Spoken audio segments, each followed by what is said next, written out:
There's also new information this evening on the tanker driver who drove into a crowd of protesters. State leaders say it was not intentional. That happened yesterday on the I-35W bridge during a peaceful Take a Knee protest. You can see that tanker there driving into the crowd. Amazingly, no one was hurt. Susan Elizabeth Littlefield is near the site of what leaders suggested was a criminal act, but now there's new information, right, Susan Elizabeth? That's right, Amelia. It seems like the tone is changing today. You know, what unfolded on this bridge yesterday was certainly traumatic, and this is the same bridge that so tragically collapsed. Today, top officials tell us, though, that what happened yesterday was not intentional. It started as a bold yet calm demonstration, and then trouble rolled in.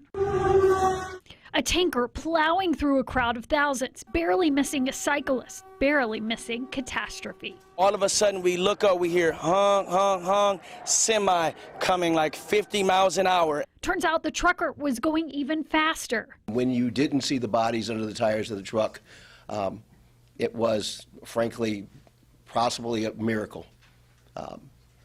Because the driver was doing 70 miles an hour, as we understand it, or in that range. Still, top officials don't believe it was malicious, saying MnDOT had not finished closing off exits when the driver merged on 35. I think you had somebody did something really stupid, got in a dangerous situation by people on the highway, feels incredibly lucky that he did not kill someone, and is really lucky that Minnesotans showed their better angels and he did not get killed. In fact, the governor says protesters who pulled him out of the truck were trying to protect him. The cops showed up real fast. WCCO has learned the driver was returning from making a run at this refuel station on Lindale. That gentleman that delivered the gas was the only gentleman out of his whole company that wanted to deliver gas to a black-owned station that he delivers at least 14 times a week. Officials say the investigation is still open to see if any part of this was intentional. He's part of feeding his family. That's what he was part of. Just like we're part of feeding our family. That's all any of us are trying to do. Now, if you saw the photo of the driver, you could see his face was kind of roughed up there by some protesters, while other protesters stepped in and they were able to kind of de-escalate this situation.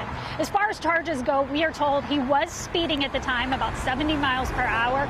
We don't know if they're officially going to file those charges. We're going to stay up to date on this, and I've got another story on this coming up at 6 o'clock.